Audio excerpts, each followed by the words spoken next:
দুনিয়াতে বিভিন্ন শ্রেণীর মানুষ আছে। মৌলিকভাবে মানুষের দুইটা পার্ট। একটা পার্ট হচ্ছে মানুষ হিসাবে ছেলে, মানুষ হিসাবে মেয়ে। এরপরে মানুষের শ্রেণীবিভাগ অনেক ধরনের আছে। কিন্তু আল্লাহ রাব্বুল আলামিন যে ধর্ম আমাদেরকে দিয়েছেন ইসলাম, এই ইসলাম মৌলিকভাবে সকল শ্রেণী এবং পেশার যত মানুষ তাদের অধিকার ইসলাম প্রতিষ্ঠিত করেছে। যদিও বর্তমান পৃথিবীতে বিভিন্ন দল, বিভিন্ন গোষ্ঠী ইসলামের উপরে বিভিন্ন ধরনের অপবাদ চাপিয়ে দেওয়ার চেষ্টা করে। বিশেষ করে আধুনিক সমাজে যারা নিজেদেরকে ফেমিনিস্ট, নারীবাদী হিসাবে ঘোষণা দেয়, তাদের বক্তব্য অনুযায়ী যে তারা হচ্ছে নারীবাদী।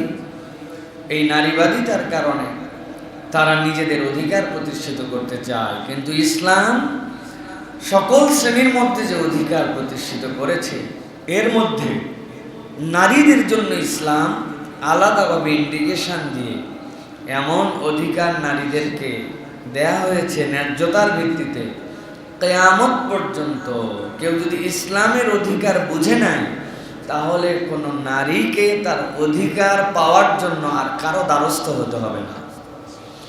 আর একটা কনসেপ্ট মাথার মধ্যে আমাদের পরিষ্কার করতে হবে, পুরুষবাদী, নারীবাদী এই ধারণাটা ইসলামে নাই। যদি আপনি বলেন নারীবাদী, তার মানে আপনি ধান্দাবাদী। যদি আপনি বলেন পুরুষবাদী, আপনি তাহলে ধান্দাবাদী।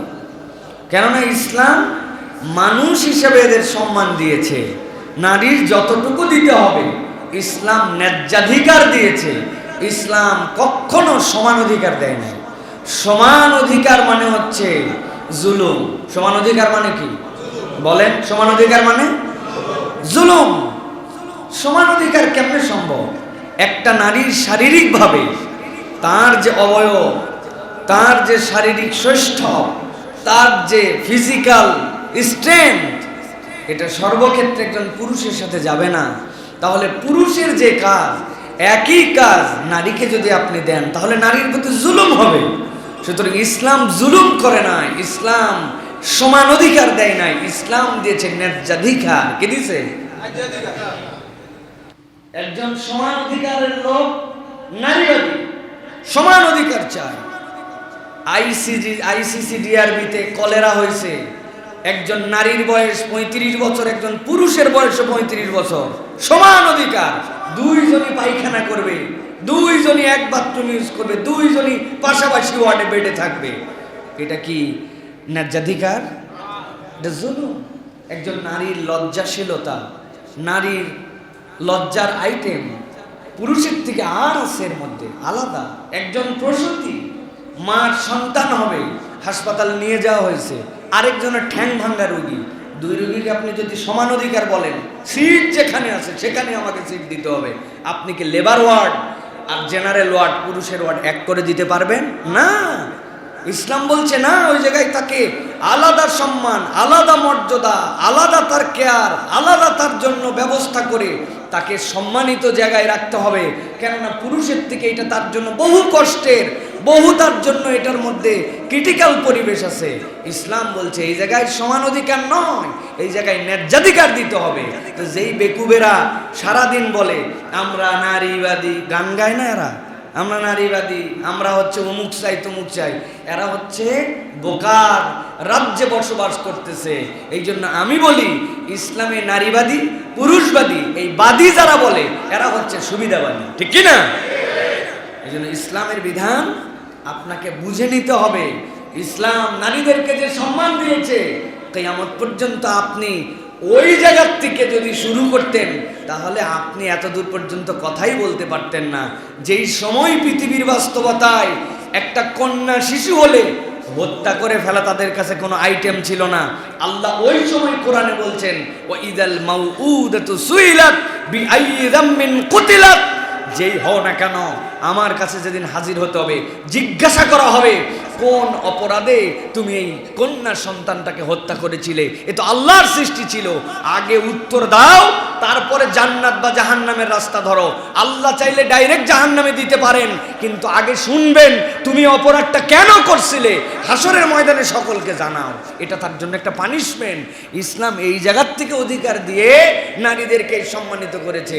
আর আধুনিক নারীরা বুঝছে সম্মান মানে কি, সম্মান মানে ল্যাংটা হওয়া। আরে ল্যাংটা তো থাকে পশুরা, মানুষ ল্যাংটা থাকে না, ঠিক কিনা? আপনি কিসের অধিকার যাচ্ছেন? আপনি তো ল্যাংটা হতে চাচ্ছেন, আপনি পশুর কাতারে নামতে চাচ্ছেন। কতবার বলি, গরমের দিন বাংলাদেশে গ্রামের ত্রাহি ত্রাহি অবস্থা, গলার এইগুলাতে ঘামাচি, মানুষের হাতে ঘামাচি উঠছে না ভাই?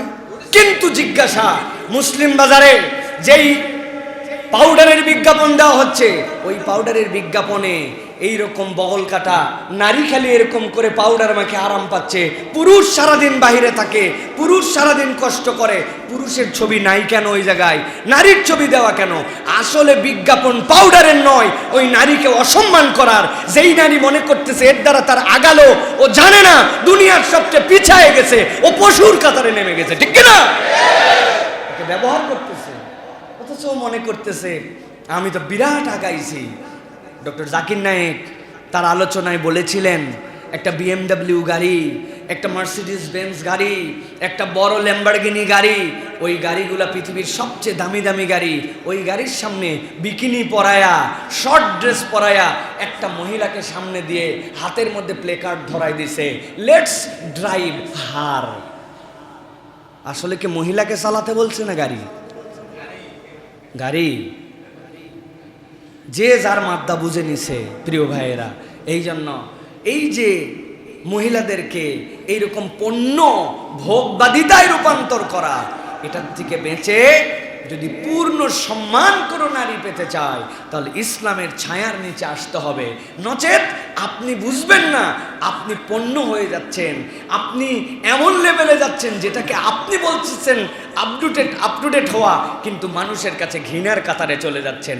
আপনার হাজব্যান্ড ফুল প্যান্ট পরে আছে, কই কোনো ছেলেদেরকে তো দেখলাম না যে এত বেহায়া হয়ে গেছে যে ছেলেদেরও তো পোশাক আছে, স্যান্ডোর গেঞ্জি পরবে, স্যান্ডোর গেঞ্জি পরে বুক পর্যন্ত বের করে, হাফ প্যান্ট পরবে পাশা পর্যন্ত বের করে। কোনো ছেলে এটা পরে না, কোট প্যান্ট শুটেড বুটেড সুন্দর, আর উনার পাশে উনার মহিলাটা যাচ্ছে একদম বিবস্ত্রের কাছাকাছি পরে। আপনি মনে করতেছেন আমি পোশাক কমায় আগাইছি, আপনি আগান নাই। হাজার চোখ আপনাকে এমন চোখে দেখতেছে যেটা একটা রাস্তার কুকুরকেও অত খারাপ চোখে দেখে না। আপনি নিজের ইজ্জত নামায় ফেলছেন। এই জন্য ইসলামের দৃষ্টিভঙ্গিতে আপনি চললে আপনি ন্যায্যাধিকার পাবেন, দুনিয়ার সবচেয়ে সম্মান পাবেন। আর ইসলাম থেকে দূরে সরে যেয়ে আপনি ফেমিনিস্ট বলেন আর যত নারীবাদিতার কথা বলেন, আপনি ভোগ্য পণ্যে নিজেকে রূপান্তর করতেছেন। এখন কেউ যদি নিজে নিজে ভোগ্য পণ্য হতে চায়, তার ব্যাপারে তো আমাদের কথা নাই।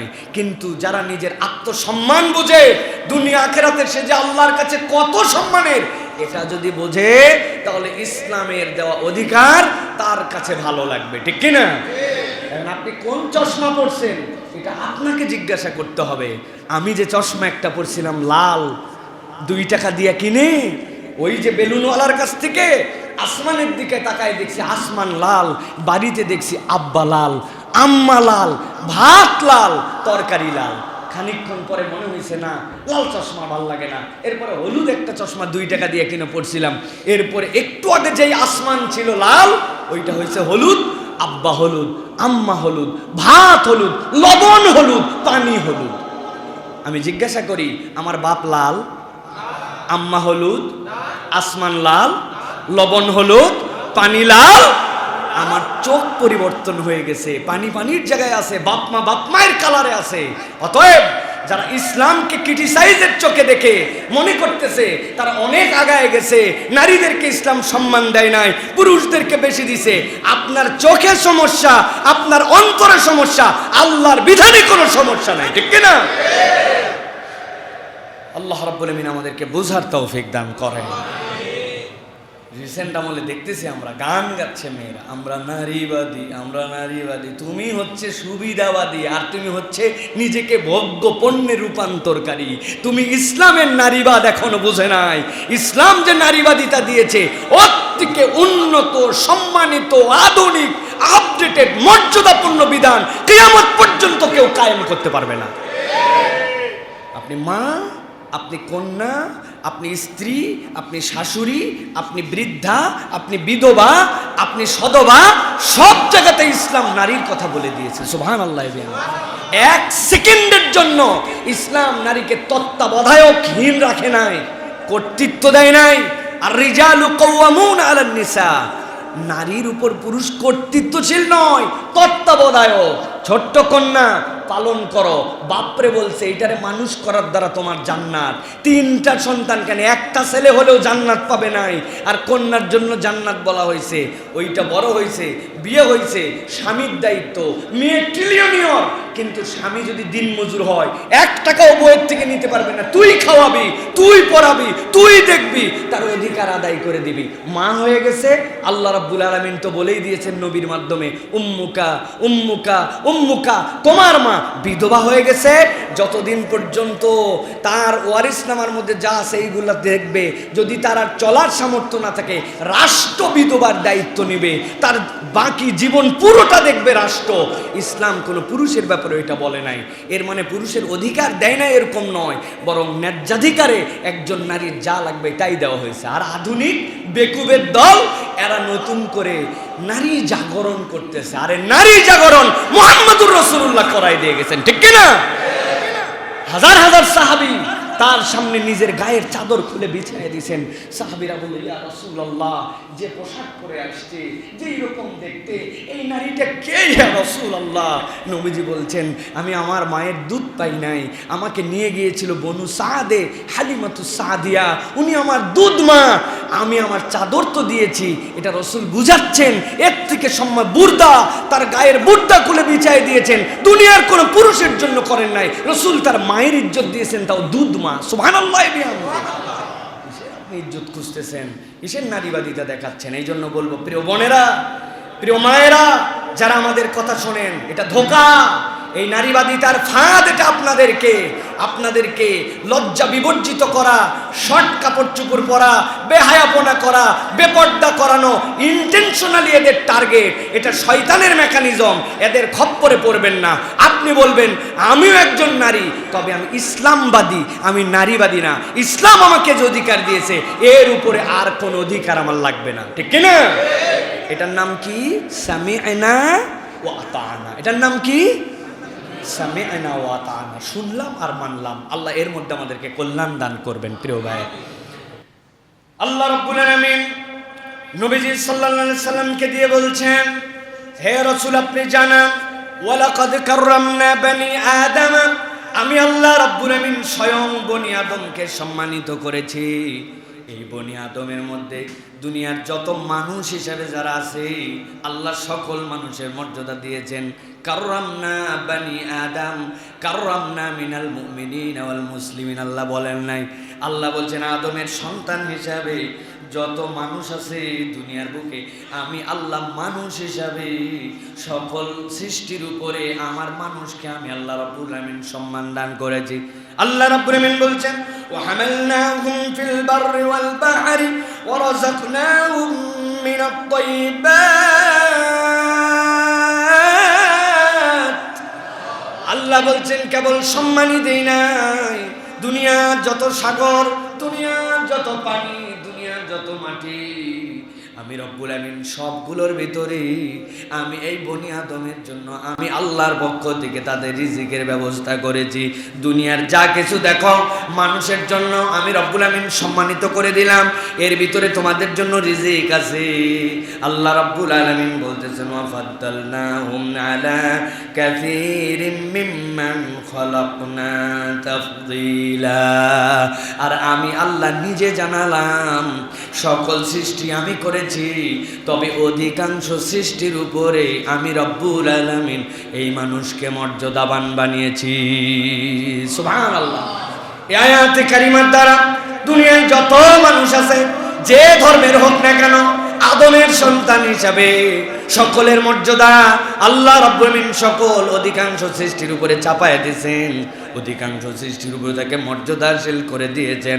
একটা বাঘের অনেক বুদ্ধি থাকতে পারে, অনেক বেশি তার হিংস্রতা, অনেক বেশি স্পিড থাকতে পারে, অনেক বেশি তার নাকের ঘ্রাণ থাকতে পারে, কিন্তু একটা মানুষকে আল্লাহ রাব্বুল আমিন এই পরিমাণ সম্মানিত করছেন, ওই রকম হিংস্র একটা বাঘকেও চাইলে মিরপুর চিড়িয়াখানার মধ্যে আটকায় ফেলতে পারে, ঠিক কি না?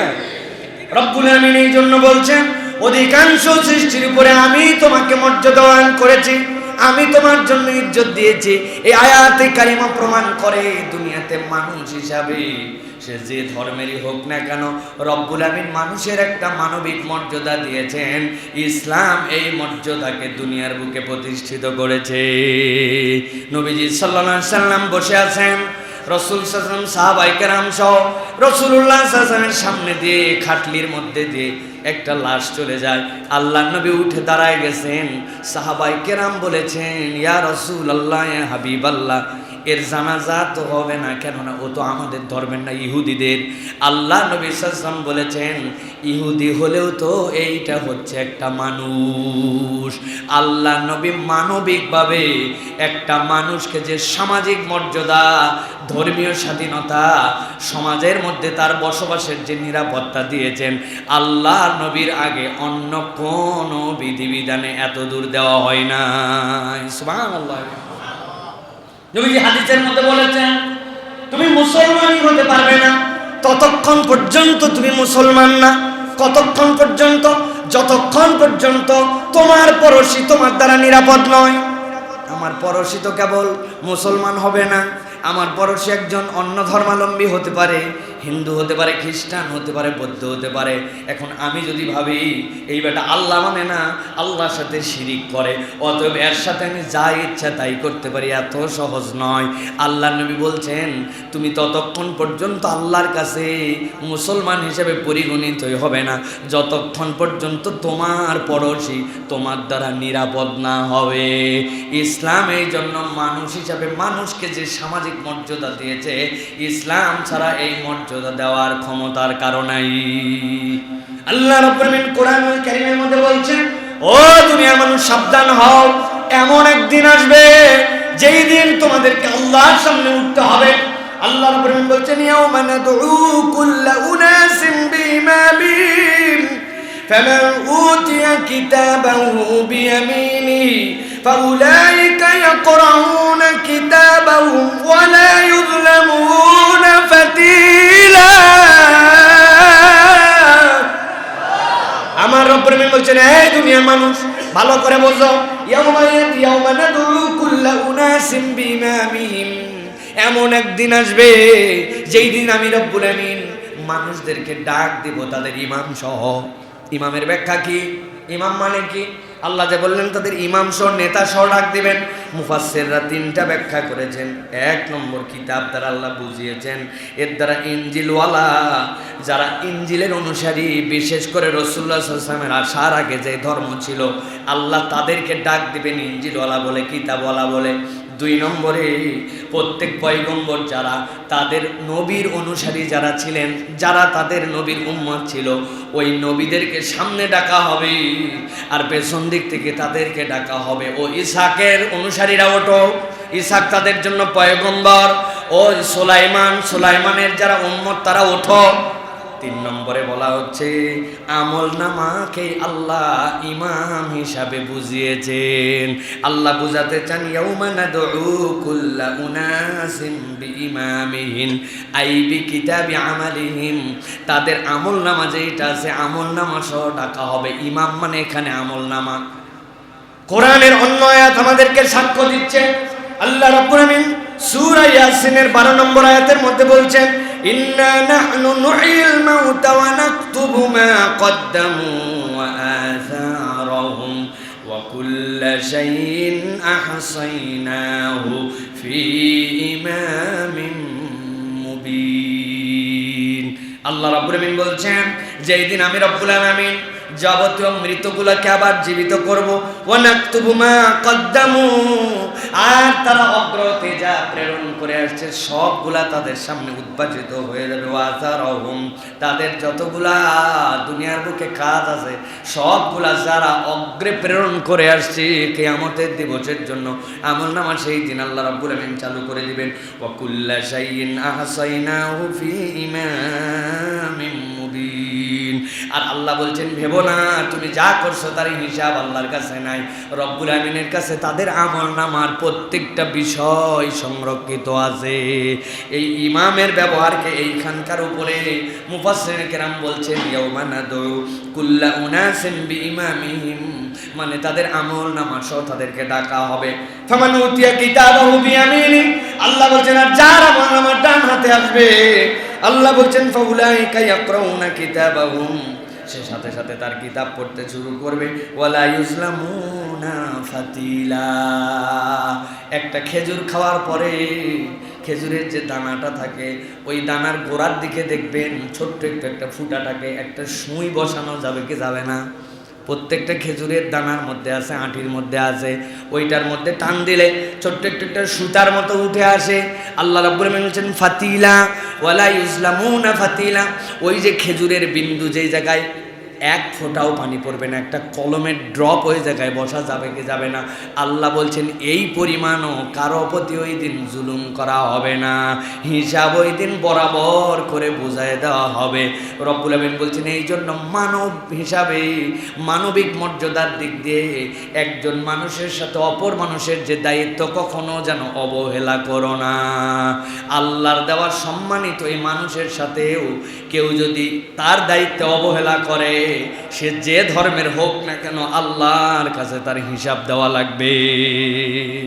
আল্লাহর কাছে হিসাব দিতে হবে আপনাকে, আপনি কারো প্রতি জুলুম করতে পারবেন না। আল্লাহ রাব্বুল আলামিন এই জন্য সবচেয়ে প্রথমে ইসলাম যে সম্মান দিয়েছে মানুষ হিসাবে, মানবীয় সম্মান। আরবের সমাজে জাহেলি যুগে মানুষের সম্মান ছিল না, মানবীয় কোনো সম্মান ছিল না। গোষ্ঠীর কেউ সম্মানিত তার সম্মান আছে, কিন্তু জেনারেল পিপল মানুষের সম্মান নাই। ইসলামে কোনো রকম শ্রেণী বা গোষ্ঠী বা গোত্র এইগুলা ভেদে কি আমাদের কোনো সম্মানের কম বেশি আছে ভাই? আল্লাহ নবী সাল্লাল্লাহু আলাইহি ওয়াসাল্লাম 31টা পয়েন্টের উপরে কথা বলছেন বিদায় হজের দিনে, যে খুতবা তিনি দিয়েছেন 31টা পয়েন্ট আছে। এটার মধ্যে যারা ইতিহাসবিদ, যারা মুহাদ্দিসিনে কেরাম, তারা এই হাদিসের আলোকে 31টা পয়েন্ট বের করেছেন।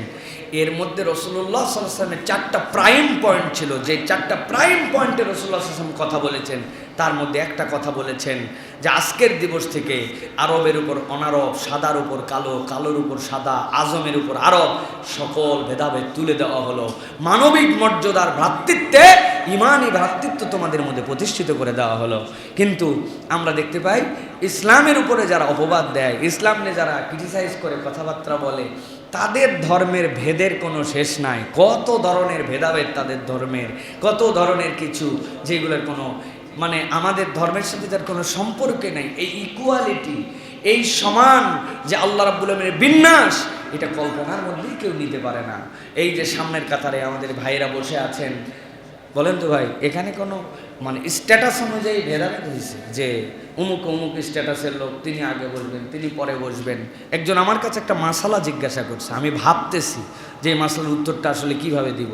বলছে অনেকে সামনের কাতারে জায়নামাজ দিয়ে জায়গা ধরে রাখে, এখন পরে আসার পরে উনি পেছনে এসে বসে, তাহলে সামনের কাতারে বসলে যে সোয়াব, পরে এসে জায়নামাজ দিয়ে দখল করে ওই জায়গায় বসলে তার জন্য প্রথম কাতারে সালাত আদায় করার সব হবে না হবে না?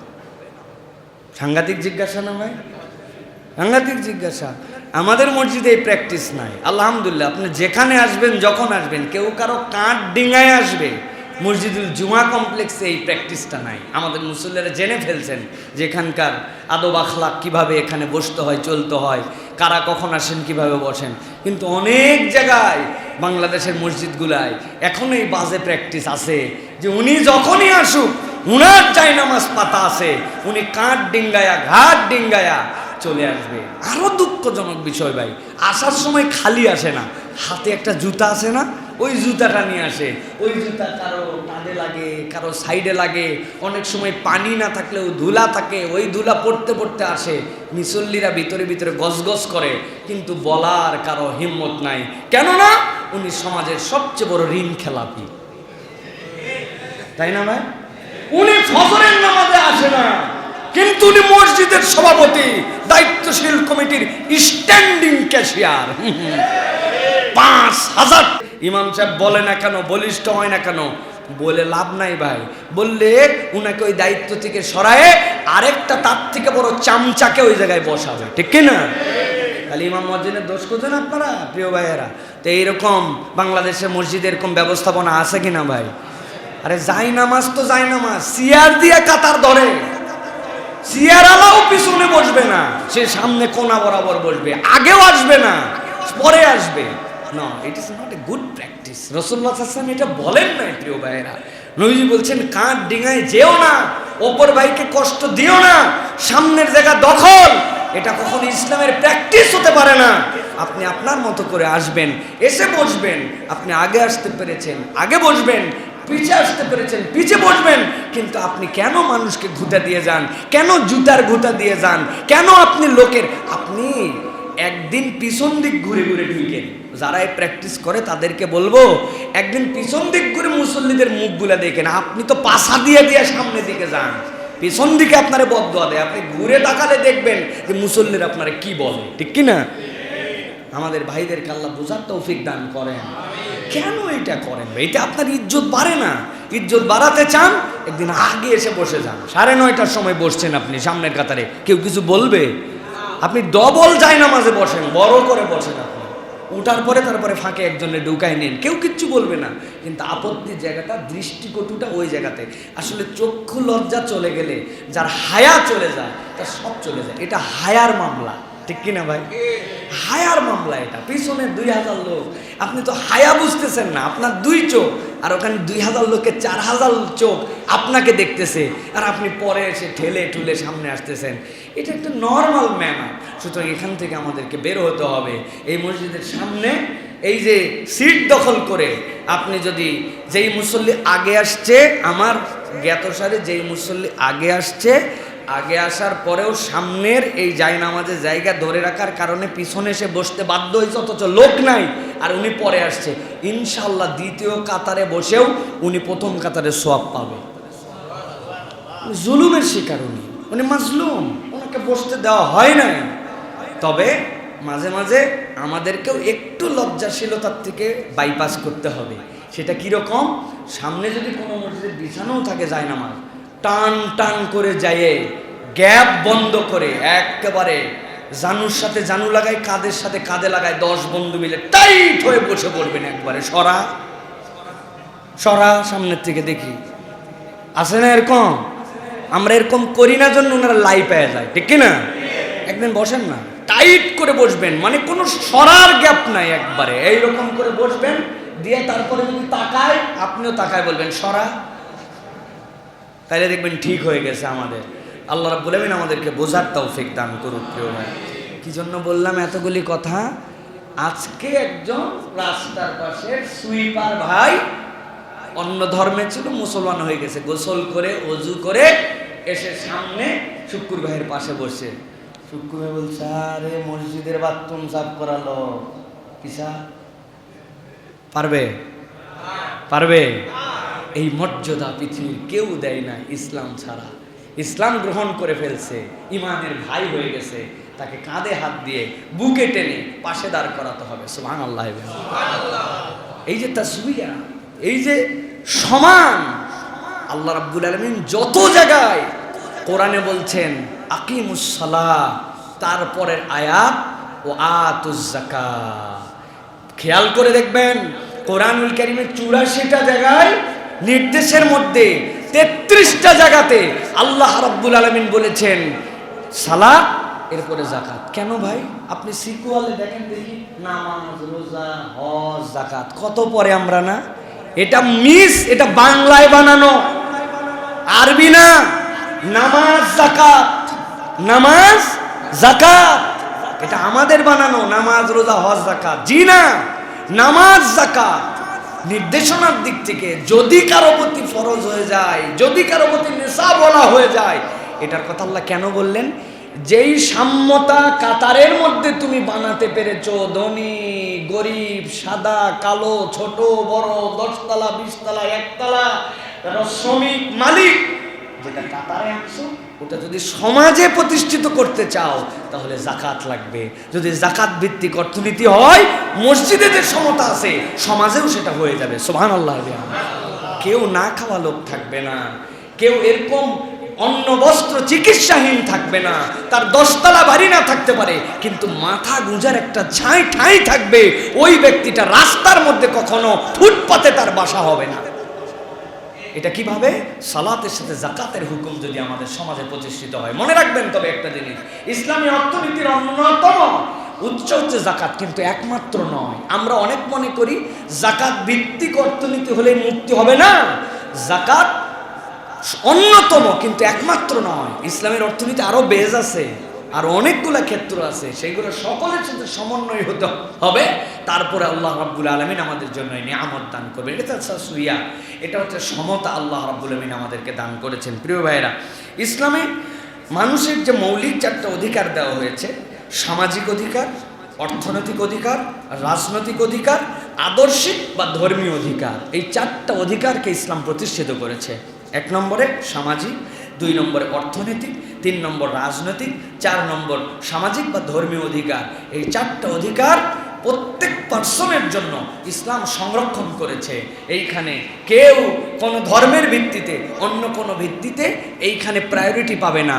এই জায়গাতে প্রত্যেক ব্যক্তিকে আল্লাহ রাব্বুল আলামিন এই স্বাধীনতা দিয়েছেন। আল্লাহ রাব্বুল আলামিন তার জন্য ব্যবস্থাপনা দিয়েছেন। এটা ইসলামের সৌন্দর্য। প্রিয় ভাইয়েরা, ইসলামের সবচেয়ে বড় সৌন্দর্য হচ্ছে মানুষকে মানবিক অধিকার দিয়ে দেওয়া হয়েছে। রাসূল সাল্লাল্লাহু আলাইহি ওয়াসাল্লাম কি বলেছেন? ফাইন্না দিমাআকুম ওয়া আমওয়ালাকুম আলাইকুম হারামুন কাহুরমাতি ইয়াউমিকুম হাযা ফি শাহরিকুম হাযা ইলা ইয়াউমি তালকাউনা রাব্বাকুম। সহিহ বুখারীর হাদিসের মধ্যে রাসূলুল্লাহ সাল্লাল্লাহু আলাইহি ওয়াসাল্লাম থেকে এসেছে, নবী বলছেন, তোমাদের জন্য তোমাদের রক্ত, তোমাদের জন্য তোমাদের সম্পদ, এটাকে সম্মানিত করে দেওয়া হলো, এটাকে অপরের জন্য ভোগ দখল করাকে হারাম করে দেওয়া হলো। আজকের দিবস যেরকম সম্মানিত, তথা ওই সেই হজ্জুল বিদা, নবী করিম সাল্লাল্লাহু আলাইহি ওয়াসাল্লাম যে আরাফাতের ময়দানে আজকের দিবস যেরকম সম্মানিত, আজকের মাঠ যেরকম সম্মানিত, আল্লাহর সাথে তোমাদের সাক্ষাৎ হওয়া তথা কিয়ামত হওয়ার আগ পর্যন্ত অপর ভাইয়ের রক্ত, অপর ভাইয়ের সম্পদ তোমাদের জন্য অন্যায্যভাবে গ্রহণ করাকে হারাম করে দেওয়া হলো। আল্লাহু আকবার। কিভাবে আল্লাহ রাব্বুল আলামিন এই বিধান দিলেন? আমাদের সমাজে সমাদদার তৈরি হয় কিছুদিন পর পর, না ভাই? সমাদদার তৈরি হয়। আপনারা খুব এইটা নিয়ে মেতে গেছেন, আমরা মেতে গেছি। আহা, এত খারাপ লোক, এত এ করলো, এত সে করলো। ভালো, সমাজের যারা খারাপ, সমাজের যারা কালপ্রিট, সমাজে যারা দুর্নীতি করে, আমরা চাই তাদেরকে ধরা হোক, তাদেরকে বিচার করা হোক। কিন্তু আমাদের জিজ্ঞাসা, এই সমাজদার কয় কোটি টাকার দুর্নীতি করছে, কতদূর পর্যন্ত মানবিক অমানবিক কাজ করছে, কিন্তু সমাজদারের আগে যার কোনো নজির নাই, নাম বললাম না, বুঝে নেন, যার কোনো নজির নাই, তার হাজার হাজার কোটি টাকা লোপাট করার তথ্য আসার পরেও তার তদন্ত, তার গ্রেপ্তার, তার বিষয়টা যতটুকু ধীরস্থির, সমাজদারেরটা ততটুকু ধীরস্থির না। তার মানে বোঝা যায় ইঞ্জিনের ড্রাইভার যিনি, উনি একটু খামখেয়ালি ড্রাইভিং করতেছেন। প্রিয় ভাইয়েরা, সমাজের মধ্যে এই যে বেলাল্লাপনা, সমাজের মধ্যে যে দায়িত্ব জ্ঞানহীন, এই অবস্থাটা কেন তৈরি হলো? কেন আমাদের সমাজ এরকম হলো? কারণ হচ্ছে এই সমাজে জবাবদিহিতা নাই, এই সমাজে মানুষ হিসেবে মানুষের মূল্যায়ন নাই। আপনার ক্ষমতা, আপনার পাওয়ার, আপনার দাপট, আপনার প্রভাব, আপনি হট, আরেকজন ব্যক্তি মানুষ, এই মানুষের মর্যাদা কিন্তু মানুষ হিসেবে আমরা দিতে পারতেছি না, ঠিক কি না? আপনার রক্তের দাম কি? আপনার সম্মানের দাম কি? নবী করিম সাল্লাল্লাহু আলাইহি ওয়াসাল্লাম বলেছেন, ফাইন্না দিমাআকুম ওয়া আমওয়ালাকুম আলাইকুম হারাম। এটা আপনার জন্য সম্মানিত। নবীজি বললেন, একজনের সম্পদ আপনি কখনো কুক্ষিগত করতে পারেন না, এটা হারাম করে দিয়েছেন। এই মানবিক সমাজ প্রতিষ্ঠিত করেছিলেন রাসূলুল্লাহ সাল্লাল্লাহু আলাইহি ওয়াসাল্লাম জুলুমহীন সমাজ দ্বারা। কিন্তু আমরা যত গান গাই, আমাদের সমাজ এখন জুলুমে পর্যবেসিত হয়েছে, ঠিক কি না? যারা আমরা ঠিক বলতেছি, আমরাও জুলুমবাজ, আমরাও জুলুমবাজ। মসজিদে ঠিক বলি, নিজে যখন দোকান খুলি তখন 2 নম্বর মাল বিক্রি করি, নিজে যখন আমার ব্যবসা চালাই তখন 2 নম্বর করি, বনের জমির ভাগ দেওয়ার সময় তাকে ঠকানোর চেষ্টা করি, সন্তানদের মধ্যে অন্যায্যতা করি, বিল্ডিং বানালে রাস্তার মধ্যে ঠেলে দেওয়ার চেষ্টা করি, আমিনকে আগের থেকে 2-4-5 হাজার টাকা দিয়ে 4 আঙ্গুল নিজের দিকে ঠেলে নেই, তখন ঠিক বলে না। এ কথা বলে আছে কি না?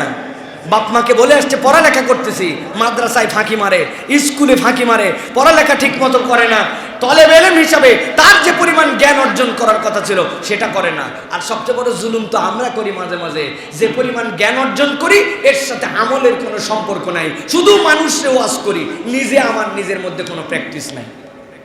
কথা ঠিক কিনা ভাই? এগুলো কি? এগুলো সব জুলুম। এই জুলুমের কারণে এরকম মিল্টন সমাজদার তৈরি হয়েছে। উনি একাই তৈরি হয় না, আশপাশে অনেক কুলাঙ্গার আছে।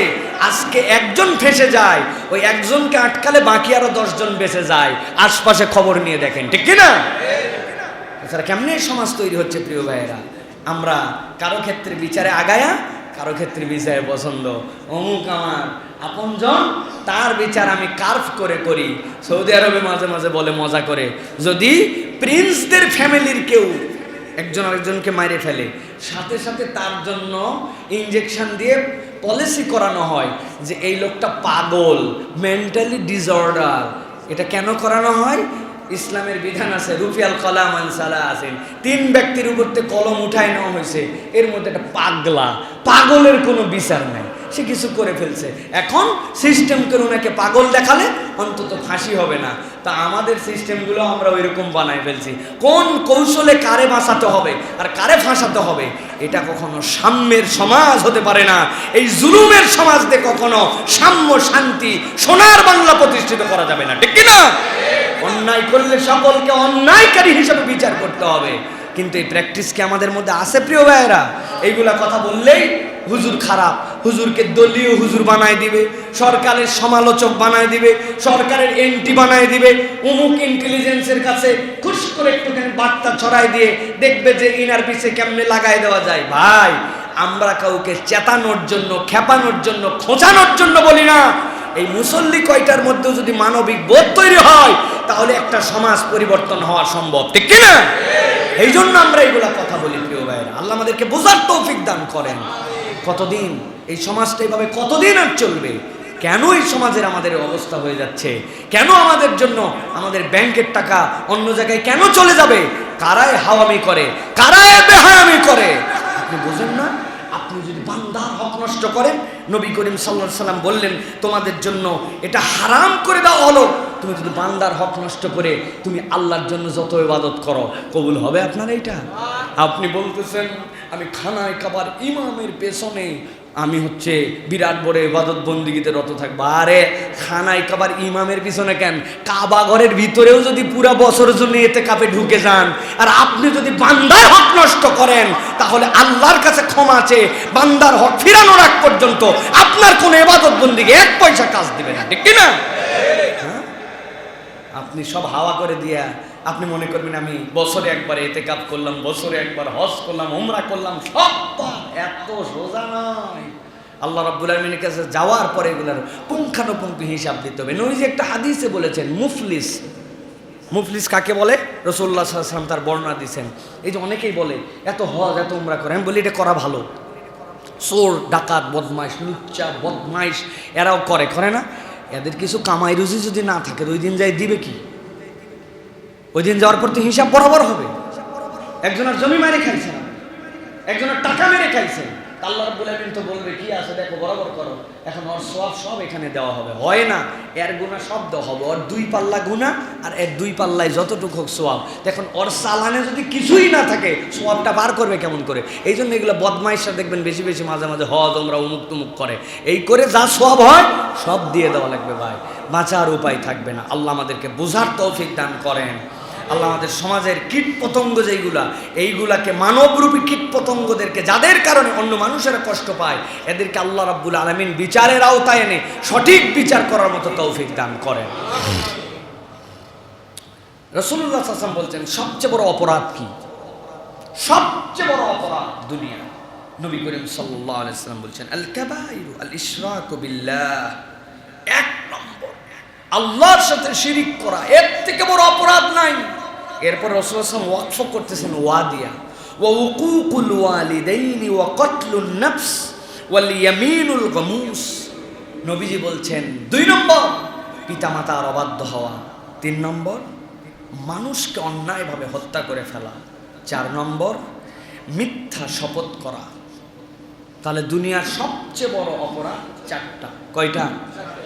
1 নম্বর আল্লাহর সাথে শিরিক করা, 2 নম্বর পিতামাতার সাথে অবাধ্য হওয়া, বাপ মায়ের কথা না শোনা, 3 নম্বর রাসূলুল্লাহ সাল্লাল্লাহু আলাইহি ওয়াসাল্লাম বলেছেন ওয়া কতলুন নফস, কোনো মানুষকে মেরে ফেলা। মানুষ কিচ্ছু তার পরিচয় না, সে মানুষ, মানুষকে হত্যা করা, সে কোন ধর্মে কোন বর্ণে কি না, সে একটা প্রাণ, এই প্রাণ ঝরানো যাবে না।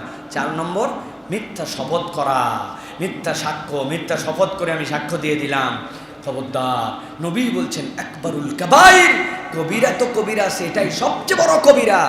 আপনি মিলান, পুরা সমাজে মিলান, মানুষের মধ্যেই 4 শ্রেণী এখন আমাদের। আল্লাহর সাথে শিরিক করে, ইমানদার কিন্তু জানেই না যে আল্লাহর সাথে কেমনে শরিক করা হয়ে যায়, সে আল্লাহর সাথে শরিক করে। এর থেকে বড় জুলুম আর কিছু নাই, এর থেকে বড় কবিরা আর কিছু নাই। 2 নম্বর পিতামাতার কথা শোনে না। খেয়াল করে দেখেন প্রত্যেক বাড়িতে প্রত্যেক সন্তান, এরা হচ্ছে বাপ মায়ের জন্য এখন একটা আতঙ্কের নাম। বাপ মায়ের কথা শোনে না, বেয়াদব সন্তানে ঘরগুলা ভরপুর, বাপ মা শতভাগ সন্তানের প্রতি খুশি। 1 লাখ পরিবারে 1টা 2টা পাওয়া কঠিন আছে প্রিয় ভাইয়েরা। সে কিসের আলেম, কিসের ওলামা, কিসের তালেবে এলেম, সবগুলি এক কাতারের মধ্যে চলে গেছে, সমাজের সাথে গড্ডালিকা প্রবাহে চলে গেছে। বাপ মার সাথে বেয়াদবি করে, গরম করে কথা বলে, জোরে করে কথা বলে, তার টাকা যেটা দরকার ওই টাকা নেওয়ার সময় বেয়াদবি করে, আচার আচরণে বাপ মা যেভাবে চলতে বলে ওইভাবে চলে না। আছে না ভাই আমাদের সমাজে? ইল্লা মাশাআল্লাহ, ভালো তো অবশ্যই আছে, ভালো তো ভালো বলতে হবে, কিন্তু এটা আমাদের কমন রোগ। 3 নম্বর আজকে দুনিয়ায় যে হত্যাযজ্ঞ চলতেছে, আপনি খেয়াল করে দেখেন, কোনো বিচার বিশ্লেষণ কিছু নাই, পাওয়ারের কারণে মেরে ফেলে, পাওয়ারের কারণে হত্যা করে ফেলে। গাজাতে যে 40,000 লোককে মেরে ফেললো, এক এক দিনে যতগুলো শিশুকে মারা হচ্ছে, বিশ্ব বিবেক মোতা, বিশ্ব বিবেক কথা বলে না আজকে, অথচ মানুষ মেরে ফেলতেছে সেখানে। এটা একটা স্পষ্ট জেনোসাইড, এটা একটা নারকীয় তাণ্ডব চলতেছে এই 21 শতাব্দীর মধ্যে। 2025 সাল 24 সালের মডার্ন ওয়ার্ল্ডে এইটা চলতেছে চোখের সামনে, কারো কিছু বলার নাই। এটা হচ্ছে আকবারুল কাবাইর, সমাজ শেষ হয়ে যাবে। আর 4 নম্বর মিথ্যা শপথ করা। মিথ্যা শপথ তো আমাদের কাছে এখন কোনো ফ্যাক্টরি না, সব কথাতে আমরা মিথ্যা শপথ করি না। মিথ্যা শপথ ছাড়া আমাদের কিচ্ছু নাই। মিথ্যার উপরে সমাজ আজকে প্রতিষ্ঠিত হয়ে গেছে। আমরা কথা বললেই মিথ্যা বলি, প্রতিশ্রুতি দিলে মিথ্যা, সেই প্রতিশ্রুতি ভঙ্গ করি, আর শপথ তো মিথ্যা ছাড়া। আল্লাহর কিরা করে বলতেছে 1000 টাকা দিয়ে আগামী সোমবারে দিয়ে দিবে, ও নিয়তই করছে। আল্লাহর কিরা বলা মানে কি? আল্লাহর কসম করার মানে কি? যে ও দিবে না, এই নিয়তেই সোমবারে নিয়ত করছে। প্রিয় ভাইরা, মিথ্যা শপথের এটা হচ্ছে ছোট ডাইমেনশন। বড় ডাইমেনশনটা কি? আপনি ব্যাংকে যাবেন, যাওয়ার পরে বলবেন আমি যদি কোনো ঋণ আমার নামে পারমিটেড হয়ে যায়, পারমিশন হয়ে যায়, ওই ঋণ গ্রহণ করার সময় আমাকে কি কি জায়গাতে সিগনেচার করতে হয়। শপথের জায়গায় দেওয়া আছে যে এটা আপনাকে কবে ফেরত দিতে হবে, কত দিনে ফেরত দিতে হবে, এটার মর্টগেজ কি হবে, এটার জন্য ব্যবসা প্রতিষ্ঠান আপনি যেটা দেখাইছেন তার সব কিছু আপনার ঠিক আছে, ইনভেস্টিগেশন সব হবে ব্যাংকের থেকে, কিন্তু তারপরেও টাকা দেওয়ার সময় এটা আপনাকে লিখে দিবে। ও বেচারি সই করে আর ভিতরে ভিতরে হাসে, যা যা সই করতেছি আল্লাহ দোহাই এইগুলো একটাও আর ব্যাক করবে না। কথা ঠিক কিনা ভাই? এদেশে খেলাফি ঋণের লোক নেয়, মরে যায় না তারা, তাদের আছে না হাজার হাজার লোক আছে না। তো মিথ্যা শপথ তো এইটা ভাই। আপনি ডাইমেনশনের ছোটটা হয়তো পরিবারের বন্ধুর সাথে বলছেন, কিন্তু এটা উপর থেকে নিচ পর্যন্ত। আরেকটু বলবো আরেকটু। এই যে আমাদের মন্ত্রীরা আমাদের এমপিরা, আমাদের রাষ্ট্রপতিরা শপথ নেয়, শপথ নেয় না? কি শপথ নেয় তখন? রাষ্ট্রের প্রতি দায়িত্বশীল হবে, সংবিধান অনুযায়ী চলবে, দুর্নীতি করবে না, মিথ্যা বলবে না, রাষ্ট্রের সম্পদ পাচার করবে না। এইটা পরে আর চিন্তা করে পাইছি রে, খালি পড়ে নেই, এটা তো পড়ার জন্য পড়তেছি। এটা মিথ্যা শপথ না? অনেক ক্ষেত্রে যারা দুর্নীতি করে, 2 নম্বরই করে, রাষ্ট্রের সম্পদ চুরি করে, তাহলে তো মিথ্যা শপথ হলো না? নবী করিম সাল্লাল্লাহু আলাইহি ওয়াসাল্লাম বলছেন, আল কাবাইরু ওয়াল ইশরাকু বিল্লাহ ওয়াল উকুকুল ওয়ালিদাইন ওয়া কতলুন নাফস ওয়াল ইয়ামিনুল গামুস। মিথ্যা শপথকারী তুমি কবিরা গুনাহওয়ালা লোক, আল্লাহ রাব্বুল আলামিনের কাছে জাহান্নামে যেতে হবে এর জন্য। প্রিয় ভাইরা, সুতরাং আমরা আমাদের যে যার লেভেল থেকে আমরা কখনো এই 4টা দোষে যেন আমরা দুষ্ট না হই। আল্লাহ আমাদেরকে হেফাজত করুক। প্রিয় ভাইরা, এরপরে যেটা বলবো প্রিয় ভাইরা, সেটা হচ্ছে হযরত হিশাম ইবনে হাকিম রাদিয়াল্লাহু তাআলা থেকে এসেছে, রাসূলুল্লাহ সাল্লাল্লাহু আলাইহি ওয়াসাল্লাম বলছেন যে দুনিয়ার মানুষ ভালো করে মনে রাখো, ইন্নাল্লাহা ইউআযযিবুল্লাযীনা ইউআযযিবুনান নাসা ফিদ দুনিয়া। ইন্নাল্লাহা ইউআযযিবুল্লাযীনা ইউআযযিবুনান নাসা ফিদ দুনিয়া, সহিহ মুসলিমের হাদিস। দুনিয়াতে যারা মানুষকে আযাব দিবে, কষ্ট দিবে, আল্লাহ তাদেরকে আযাব দিবেন। এটা একটা ছোট্ট উসুল। দুনিয়াতে আপনি মানুষকে কষ্ট দেন কিনা, মানুষকে আযাব দেন কিনা, এটা একটু নিজে নিজে বিশ্লেষণ করে দেখেন। আপনার বাড়ির কাজের মানুষটা, আপনার সার্ভেন্টটা, আপনার কর্মচারীটা, আপনার স্ত্রীটা, আপনার বাড়ির দারোয়ানটা, আপনার আশপাশের মানুষটা, এটা আপনার দ্বারা কষ্ট পাচ্ছে কিনা, এটা আপনি একটু নিরবিচ্ছিন্নভাবে একটু বিশ্লেষণ করুন। সব সময় শুধু আবেগ দিয়ে রাখ তো রাখ, এই কথা বলবেন না ভাই। মাঝে মাঝে মন সফট থাকে মানুষের, ওই সময় এহতেসাব করতে হয়। এই জন্য এহতেসাবের সময় এসার পরে এই সময়টুকু একটু আত্মসমালোচনা করতে হয় যে আজকের দিনে আমি কি কি করলাম, কি কি করে আমি শেষ করলাম। নাকের ময়লাটা এরকম করে তুলে আশপাশে তাকায়া যাওয়ার সময় সিঁড়িতে মুছে দিলাম। আপনি বুঝেন নাই, আপনি একজনকে কষ্ট দিয়ে ফেলছেন, যেটা আপনার জন্য অধিকার ছিল না। নাকের লোম আপনি জনগণের সামনে তুলছেন, তুলে ফেলে দিলেন। আপনি এটা কোথায় গেল? এই রুচিবোধটা, এই জায়গাটা জুলুমের নিম্ন থেকে উচ্চ স্তর পর্যন্ত। মসজিদ থেকে বেরিয়েছেন, আপনি একটু আগে বেরোইছেন, মাজা হালান নাই, জুতাটা ছেড়ে দেন, ঠাস ঠাস ঠাস ঠাস করে জুতা পড়তেছে, আছে না? আপনি 3 তলায় থাকেন, একজন 2 তলায় থাকে, চেয়ারটা টান দিচ্ছেন, ঘ্যাঁ করে চলে আসছে। আমার ফ্লোর, আমার বাড়ি কিনা, নিচের লোককে আমার গোনার সময় আছে কিনা, আমার উপর থেকে আমি ময়লা ফেলে দিছি, আমার বেলকনি থেকে আমি ফেলছি, কিন্তু আমার বাড়ির নিচের চুল দিয়ে মেখে গেছে, আমি ময়লাটা পলিথিন দিয়ে ফেলে দিছি, নিচতলা দিয়ে ঢুকে গেছে, জানলাতে পার হয়ে গেছে। সামনের ভয়েরটা পরিষ্কার করার পরে ভয়ের ময়লা ফেলার জায়গা নয়, সিগারেট খেয়ে ওই জায়গায় ফেলে দিছি, চিপস খেয়ে ফেলে দিছি। আমি দেখছি আমি উপরে আছি, নিচে ফেললে কি হবে? ইন্নাল্লাহা ইউআযযিবুল্লাযীনা ইউআযযিবুনান নাসা ফিদ দুনিয়া। দুনিয়ায় যারা মানুষকে কষ্ট দেয়, আল্লাহ তাদেরকে আযাব দিবে, আল্লাহ তাদেরকে কষ্ট দিবে। আত্মবিশ্লেষণ করেন নিচ থেকে উপর পর্যন্ত, যে আমরা কি পরিমাণ ম্যানারলেস হয়ে মানুষকে কষ্ট দিচ্ছি। আছে না ভাই? আছে না? আমার শাটার আমি লাগাবো কেন ভাই? আপনি একটু গিরিজ দিতে পারেন না? পোড়া মোবাইল দিতে পারেন না? না, দেওয়ার সময় নাই। এমন জোরে লাগায়, রাত 11টার সময় সবাই ঘুমায় গেছে, উনি শেষে বন্ধ করতেছে, আশপাশের মহল্লার বাচ্চা কাচ্চা পর্যন্ত উঠে যায়। আছে না এগুলি আমাদের মধ্যে? কেন? এইগুলা প্রত্যেকটা ইসলাম ম্যানার শিখিয়েছে আপনাকে আমাকে ভাই, ছোট থেকে বড় পর্যন্ত। একজন লোক ঘুমায় আছে, আপনি দরজাটা এমন জোরে লাগে, দম করে আপনি দরজাটা বাতাসে লেগে যায়, আপনি জানেন, তারপরে ম্যাগনেটটা আপনি ঠিক করেন না, পুরো মহল্লাবাসী কষ্ট পায়, ফ্ল্যাটওয়ালা কষ্ট পায়, ওই বাড়ির পাশের রুমওয়ালা কষ্ট পায়। আমাদের কোনো হুঁশ নাই, কোনো আক্কেল নাই। চিন্তা করছি এইগুলা আবার কোন আইটেম হলো? খালি খুদ ধরার আসি, কন্ট্রাক্টর কি ভুল করলো, রাষ্ট্রের সচিব সাহেব কি ভুল করলো, এমপি সাহেব কত টাকা ঘুষ খেলো। আপনি এমপি পর্যন্ত আছেন, আপনি নিজে আমি আল্লাহর কাছে তো ধরা খাই আছেন। আছে না ভাই? ফেলেন না, উপর থেকে নিচে ফেলেন না? খাওয়ার পরে রাস্তার খোসাটা আপনি ওই ফেলে দেন না? হ্যাঁ, সুন্দর করে লিচু খাচ্ছি আর চলে যাচ্ছি, বাদাম খাচ্ছি আর বাস পুরা মাখায় দিয়ে আসলাম। বাস যে আমি গাবতলির থেকে রওনা দিচ্ছি সদরঘাট পর্যন্ত, 1 পোয়া বাদাম খেয়ে পুরো বাস মাখালাম, বাস তো কোথায় ফেলবো? এগুলো কি পকেটে রাখবো? নিজের সাথে নিজে একটা বুঝ দিয়ে দিলাম আমি। জুলুম করছেন আপনি। চিপসটা আপনার রাস্তায় ফেলার দায়িত্ব নয়। আপনি বকাবকি করতেছেন মিউনিসিপ্যালিটির লোক বর্ষাকালে, হ্যাঁ করে না, সে করে না। চিপসের বোতল, চিপস খেয়ার প্যাকেটটা কে ফেলছে, আইসক্রিমের ঠোসাটা কে ফেলছে, বাদামের ঠোসাটা কে ফেলছে, পানির বোতলটা খেয়ে ওয়েস্ট বিনে না ফেলে কে ফেলছে? ইন্নাল্লাহা ইউআযযিবুল্লাযীনা ইউআযযিবুনা আন-নাসা ফিদ দুনিয়া। মনে রাখেন, আপনি মানুষকে কষ্ট দিলে আপনার কারণে একটা লোক ময়লা আপনার ফেলে দেওয়ার কারণে আটকায় যান, এমন হলে পানি যায় নাই, তার গায়ের মধ্যে ময়লা লাগছে, আপনি তাকে কষ্ট দিয়েছেন, আল্লাহ আপনাকে কষ্ট দিবে।